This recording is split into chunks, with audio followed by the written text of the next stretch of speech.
नमस्कार, मैं हूं वीके शर्मा। नेशनल समाचार में आप सभी का स्वागत है। दोस्तों, आप जानते हैं कि भारत पूरे विश्व का इकलौता सबसे बड़ा लोकतांत्रिक देश है जहां पर कि शांतिपूर्वक तरीके से हमेशा चुनाव की प्रक्रिया संपन्न होती है। चाहे वो मुख्य रूप से जो हमारे राष्ट्रीय चुनाव हो या चुनाव हो विधानसभा के या चुनाव हो छोटे स्तर पर जो भी पालिकाएं होती है, चाहे निगम के चुनाव होते हैं, वहां शांतिपूर्वक चुनाव संपन्न होते हैं। अभी हाल ही में 3 राज्यों में चुनाव हुए। उसमें देश की राजधानी दिल्ली का एमसीडी का चुनाव था, गुजरात का विधानसभा का चुनाव था और साथ साथ हिमाचल प्रदेश का भी विधानसभा का चुनाव था। हिमाचल प्रदेश की अगर हम बात करें तो वहां परंपरा रही है कि एक बार वहां कांग्रेस पार्टी आती है, एक बार बीजेपी आती है। लेकिन इस समय पिछले कुछ समय से अगर बात करें तो माहौल कुछ बदला बदला नजर आ रहा था।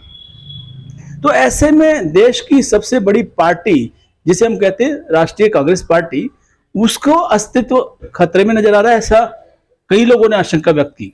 मीडिया ने भी इस बारे में अपनी बातें कही, लेकिन कांग्रेस ने जिस तरह से अपना एक लोगों के सामने चेहरा दिखाया तो हिमाचल प्रदेश की जनता खुश हो गई और हिमाचल के प्रदेश की जनता ने अपने व्यवहार से लोगों का मन जीता और लोगों ने अपनी प्रिय पार्टी कांग्रेस पार्टी को यहां से विजयी घोषित किया। हमारे साथ में बहुत ही खास मेहमान हैं, आइए हम आपका तारुफ कराते हैं। नमस्कार सर। मेरा नाम दिनेश शर्मा है और मैं कांग्रेस का दिल्ली से सेक्रेटरी भी रहा हूं और मैं कट्टर कांग्रेसी हूं। मेरा परिवार कांग्रेस का है और मेरी कांग्रेस में पूर्ण निष्ठा और ईमानदारी से मैं सर, आपको पहले बहुत बहुत बधाई कि हिमाचल प्रदेश में कांग्रेस एक बार फिर से लौट के आए। नहीं, ये बहुत अच्छा है। मैं वहाँ की जनता को बहुत धन्यवाद देना चाहता हूँ जिन्होंने ऐसे माहौल में हमारा साथ दिया, जबकि वहां पर एक भयंकर रूप बीजेपी ले चुकी थी। वहां छोटे से लेके बड़ा, जिसमें चाहे प्रधानमंत्री जी हो, गृह मंत्री जी हो, होम मिनिस्टर हो और कहीं के जैसे योगी साहब हो, नड्डा साहब तो वहीं के हैं, सबने वहां बिस्तरा डाल लिया था। उसके बावजूद हिमाचल की जनता ने कांग्रेस में विश्वास जताया।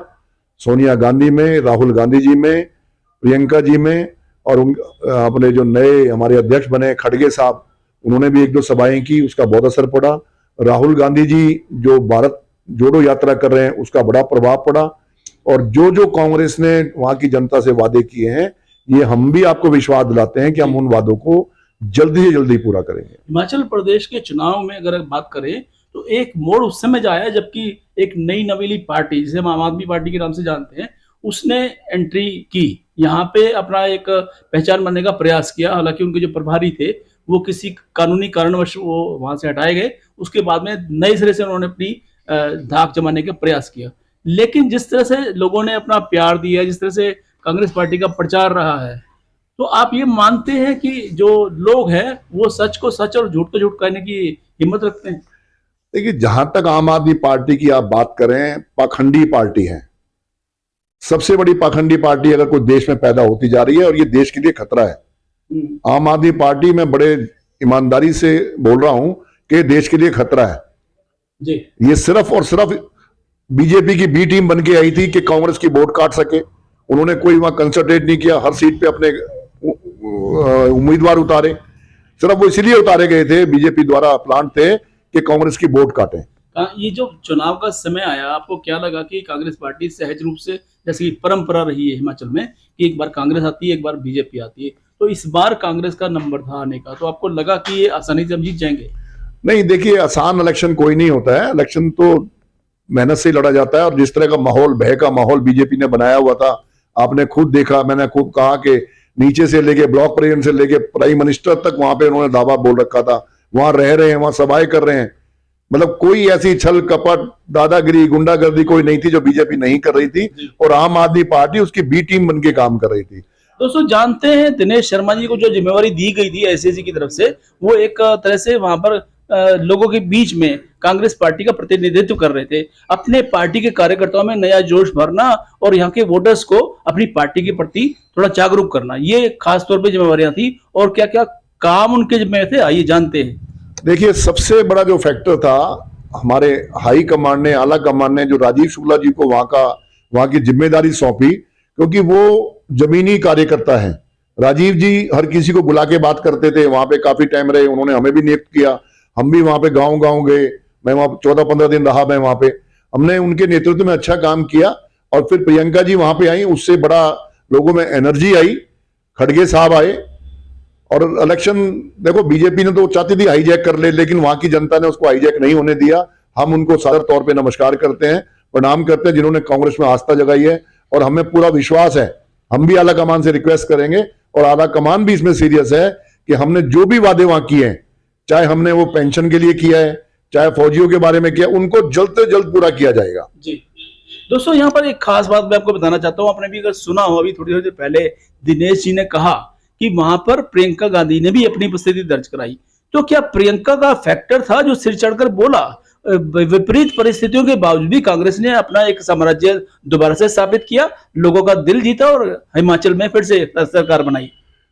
देखिए, झूठ, ये बीजेपी का क्या एक प्रोपेगेंडा है कि आप झूठ को इतनी जोर से बोलें, इतनी बार बोलें कि वो सच लगने लगे। प्रियंका फैक्टर था, बिल्कुल। मैं वही कहना चाह रहा हूं कि आज नहीं कल, कल नहीं परसों लोगों को समझ आ जाएगी कि कांग्रेस ही एकमात्र विकल्प है देश के अंदर जो देश को स्मूथली चला सकता है। आप ये देखिए, प्रियंका गांधी वहां पे आई हैं, आते ही ऐसा एक नया वहां पे वो प्रचार हुआ, प्रसार हुआ, लोगों में एक ऐसी एनर्जी आ गई प्रियंका जी के आते ही कि जैसे कि कांग्रेस का हार्ट आ गया, कांग्रेस परिवार आ गया, कांग्रेस का सारे जो रूठे हुए सब मिल गए जी। इन्होंने तो तोड़ने की बड़ी कोशिश की। और आप देखो, आप ठीक है जनता को मूर्ख बनाते रहो, ये कहावत है ना, पब्लिक ये सब जानती है जी। आज ये कहते हैं 70 साल 70 साल, जिस 70 साल से 70 साल आते आते जो पेट्रोल का रेट 65 रुपए था, इन्होंने 7 साल के अंदर ही वो रेट 100 के पार कर दिया। ये जनता को नहीं पता? आप मुझे बताइए, जो 70 साल 70, जो अब उस टाइम जब देश आजाद हुआ था, जिस देश में सुई नहीं बनती थी, वो पेट्रोल वहां से लेके 70 साल में आज 65 रुपए बिक रहा था कांग्रेस के राज में, आज 100 के पार हो गया है। आज गैस के सिलेंडर देख लीजिए, जब 400 रुपए मिलता था, ये अपने चूड़ियां फोड़ते थे, बीजेपी वाले डांस करते थे उनको लेके सिलेंडर को, आज 1100-1200 रुपए का है। क्या लोगों को नहीं पता लग रहा? बेरोजगारी इतनी बढ़ गई है देश के अंदर, आप देखिए क्राइम की रेट कितना बढ़ता जा रहा है। दिनेश जी, चुनाव खत्म हो चुका है, रिजल्ट आ चुके हैं, ये जो बातें हैं वो चुनाव के दौरान में अच्छी लगती हैं, लेकिन फिलहाल हम ये जानना चाहते हैं कि जिस जिस क्षेत्र में आप गए, जिस इलाके में गए, मतदाताओं से किस तरह की बातचीत आपकी हुई और उनको समझाने में, क्योंकि ये भोले भाले लोग हैं हिमाचल के, वहां पर जो उनका व्यवहार है बिल्कुल सरल होता है, तो ऐसे में अपने पार्टी का जो मंतव्य समझाने में जो दिशा निर्देश आपको मिले थे, कितना आसान रास्ता लगा? देखिए, जो मैंने आपको बात कही है ना, मैं राजनीति से प्रेरित होकर बात नहीं बता रहा हूं कि इलेक्शन खत्म हो गया तो मैं बात भूल जाऊं। मैंने वहां भी जनता से ये बात की और जनता ने मेरी बात को एग्री किया, मेरी हाँ में मिलाया कि आप बिल्कुल सही कह रहे हैं कि महंगाई इतनी बढ़ चुकी है कि कमर तोड़ महंगाई हो गई है, एक टाइम का खाना खाना बड़ा मुश्किल हो गया है, गरीब आदमी अपना पेट कैसे पाल रहा है ये लोगों ने बताया। तो वो चाहते थे कि परिवर्तन हो और कांग्रेस ही उनको ऐसा विकल्प लगा जो देश में गरीबी दूर कर सकती है या स्मूथ चलाने में, देश को चलाने में कामयाब हो सकती है। तो एक बात तो माननी पड़ेगी कि जहां प्रियंका जी की एंट्री हुई है वहां पर कांग्रेस मजबूत हुई है और प्रियंका जी के आने से यहां पर जीत सुनिश्चित हो गई कि कांग्रेस पार्टी हिमाचल में एक बार फिर से सत्ता की सीट पर बैठे हुई। इसमें कोई शक नहीं है, प्रियंका जी आती हैं, कांग्रेस परिवार आता है तो नेचुरली एक नई ऊर्जा लोगों में पैदा होती है। कांग्रेसी में होता है फ्रीडम फाइटर परिवार है, मतलब राजीव गांधी जी, इंदिरा गांधी जी देश पे शहीद हुए, सबने देखा है। तो ऐसे लोग अगर आते हैं, उनका परिवार आता है, तो एक नई ऊर्जा के साथ लोग अपना काम करते हैं और कांग्रेसी एकजुट होकर इनके नेतृत्व में काम करते हैं। एक बात और मैं पूछना चाहता हूं आपसे, अब जो कांग्रेस का हाईकमान है, कांग्रेस के कार्यकर्ता तो खैर समझते हैं, लेकिन कांग्रेस के हाईकमान को भी समझ में जाना चाहिए कि देश का जो आम चुनाव 2024 में आने वाला है, तो उसमें कांग्रेस को एक बार फिर से विजयी बनाने के लिए क्या देश की जो सत्ता, कांग्रेस की जो बागडोर है, कांग्रेस पार्टी की बागडोर है, प्रियंका के हाथों में नहीं सौंप दी जानी चाहिए? देखिए, ये पार्टी आला कमान का काम है, मैं तो एक वर्कर हूं, एक कार्यकर्ता हूं कांग्रेस का, मैं तो इतना बड़ा वो नहीं कर सकता। लेकिन आपकी बात से मैं सहमत जरूर हूं कि अगर प्रियंका जी आती तो एक नई और ऊर्जा उनके अंदर जाग जाती है। सहमत है तो हाईकमान को भी सहमत होने के लिए सोचना चाहिए इस बारे में। एक्चुअल जैसे अब इलेक्शन करवाया, आपने देखा है कि मैं नहीं समझता किसी नेशनल पार्टी के इतिहास में इस तरह का इलेक्शन हुआ होगा जैसे कांग्रेस प्रेसिडेंट का इलेक्शन हुआ है। आपने कभी देखा बीजेपी का कि प्रेसिडेंट का इलेक्शन होता है?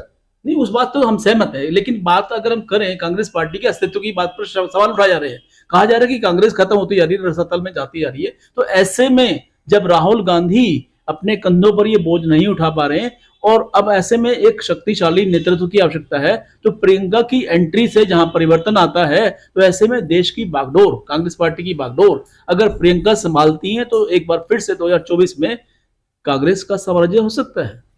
देखिए, अगर मैं नहीं समझता कि प्रेसिडेंट बनने से ही कांग्रेस की बागडोर से, वो जनरल सेक्रेटरी हैं, पूरा देश उनको जानता है, वो मेहनती हैं, आपने देखा यूपी में बड़ी मेहनत करती हैं, तो मैं नहीं समझता प्रेसिडेंट बनने से कोई खास फर्क पड़ता है। लीडरशिप का मतलब लीडरशिप होता है जब देश की कमांड किसी शक्तिशाली नेता के हाथ में होगी तो पूरे देश में एक ज्वाला होगी और एक नई ऊर्जा का संचार होगा जो वास्तव में कुछ रिजल्ट लाएगा। देखिए, जहां तक खड़गे साहब का सवाल है, एक बहुत गरीब परिवार से वो आए हुए हैं, मतलब वो देखिए, मैंने वो देखा है कि उनके परिवार को जिंदा जला दिया, वो गांव छोड़ के आ गए, उन्होंने मजदूरी करी है, तो ऐसे परिवार के एक व्यक्ति को कांग्रेस का अध्यक्ष बनाना, तो ये मैं कहता हूं ये भी बहुत बड़ा ग्रेटनेस थी, बहुत बड़ा काम था जो कांग्रेस कार्यकर्ताओं ने किया। मैं भी दिल्ली से डेलीगेट था, मैंने भी खड़गे साहब के फेवर में वोट डाली थी। तो देखिए, हमारे यहाँ डेमोक्रेसी है कांग्रेस के अंदर, वहां ये नहीं होता कि आज तू हट गया, कल से अध्यक्ष बन गया, वो दूसरा आ गया, राजनाथ जी को हटा दिया तो अमित शाह आ गए, अमित शाह को हटा दिया वो आ गए, पता भी नहीं चलता। आज देखा आपने, पूरा प्रॉपर नॉमिनेशन भरे गए कांग्रेस के। वो तो प्रियंका जी के जहां तक सवाल है, वो कंधे से कंधा लगा के कांग्रेस के लिए लड़ रही हैं। वो एक अलग बात है कि प्रेसिडेंट नहीं है, जनरल सेक्रेटरी हमारी, वो हमारी नेता हैं हमारे, और पूरा परिवार की तरह वो सबको साथ रखती हैं। तो आने वाला समय 2024, मुझे पूरी उम्मीद है भारत की जनता पर, इनको देख चुकी है 10 साल में, 8 साल में इन्होंने कुछ नहीं किया, सिर्फ और सिर्फ देश में आग लगाई है। हिंदू मुस्लिम, गंगा जमुना, लव जिहाद, इस तरह के झगड़े करा करा के देश को बांट रहे हैं। आने वाला समय कांग्रेस का होगा, लोगों को समझ आ रही है। जैसे हिमाचल में भी कर देगा, कांग्रेस आ ही नहीं सकती, रिपीट नहीं हो सकती, बहुमत के साथ आई है। आप ये देखिए, कैप्चर कर लेते हैं, मतलब ये डर रहता है कि कहीं एमएलए को उठा के ना ले जाए, ऐसा माहौल बना दिया है देश के अंदर। तो इसलिए अभी जनता की समझ आ रहा है, धीरे धीरे इनका जनाधार कम होता जा रहा है। तो अब ये मैं समझता हूँ 2024 में कांग्रेस ही आएगी, और कांग्रेस का जो रीजनल पार्टी है सब मिलकर सरकार बनाएंगे। तो दिनेश जी, सवाल ये उठता है कि जो अब जिस स्ट्रक्चर जो हमारा बनाया हुआ है कांग्रेस का, हाई कमान और जो मेन डिसीजन करने वाले CWC की बात करें, वो भी सारी कमेटी जिस तरह से बनी हुई है, और जो जोश अभी कार्यकर्ताओं में है, उसको देखते हुए 2024 का जो हम रिजल्ट अगर आकलन करें पहले से, तो मान के चलें कि ये रास्ता आसान हो सकेगा। देखिए, मैं समझ रहा हूँ ये शुरुआत है। अब जो ये रिजल्ट आए हैं कल हिमाचल के, एक शुरुआत अच्छी हो गई है। अभी पहले 2 जगह हमारी सरकार थी, अब तीसरी जगह हो गया, 2 जगह हमारी अलायंस से सरकार चल रही है, बिहार में और झारखंड में, वहां पे हमारा समर्थन है। तो 5 जगह हम हैं। आने वाला समय देखना, डे बाय डे जैसे जैसे इलेक्शन होंगे कांग्रेस सर्वाइव करेगी और आगे आएगी। ये समय सबका आता है। बीजेपी के पास भी एक टाइम में 2 सीट थी, आज ये इतने अहंकारी हो गए हैं, ये भूल गए। और जो नेता जा रहे हैं उनकी दूसरी पार्टी में कोई इज्जत नहीं है, कोई नहीं पूछ रहा उनको वहां पे। सिर्फ ये है कि हाँ भाई, ये क्या कहते हैं, विभीषण है जो अपना परिवार छोड़ के यहाँ पे आके मिल गए। तो दोस्तों, ये थी मीठी मीठी बातचीत दिनेश शर्मा जी से, जो कांग्रेस के नेता है, और अपने तरीके से उन्होंने अपनी बात को कहा है। लेकिन एक बात हम आपसे कहना चाहते हैं, देश की सबसे पुरानी पार्टी की अगर हम बात करें तो राष्ट्रीय कांग्रेस पार्टी है, और ऐसे में जो भारतीय आजादी में योगदान दिया तो कांग्रेस पार्टी के योगदान को भुलाया नहीं जा सकता। आजादी के बाद भी उनके कई नेता देश के लिए न्यौछावर हो गए, ये हम सभी जानते हैं। आज जो कांग्रेस की हालत है वो एक दयनीय स्थिति में कही जा सकती है, ऐसा लोग भी कहते हैं और ऐसा दिखता भी है। लेकिन जब से प्रियंका अपनी पार्टी के लिए जी जान से जुटी हैं, तब से पार्टी में एक नई जान आई है, और कांग्रेस नेतृत्व में परिवर्तन के बाद भी एक नई उम्मीद जगी है लोगों को कि सही मायने में लोकतांत्रिक व्यवस्था को अगर जागृत करने वाली है, मजबूत करने वाली है, तो कांग्रेस पार्टी है। लेकिन समय ही बताएगा 2024 का जो आम चुनाव भारत के अंदर होने वाला है, उसमें कौन सी पार्टी एक बार फिर से सत्ता पर काबिज हो पाएगी। आपका प्यार, आपका साथ बना रहे, और आप अपनी लोकतांत्रिक व्यवस्था में विश्वास रखें, ऐसा आपसे अनुरोध है। क्योंकि अगर हम पहले वोट डालते हैं, तभी हम अपने कल को सुनिश्चित कर पाते हैं। आज के लिए इतना है, इजाजत दीजिए, नमस्कार।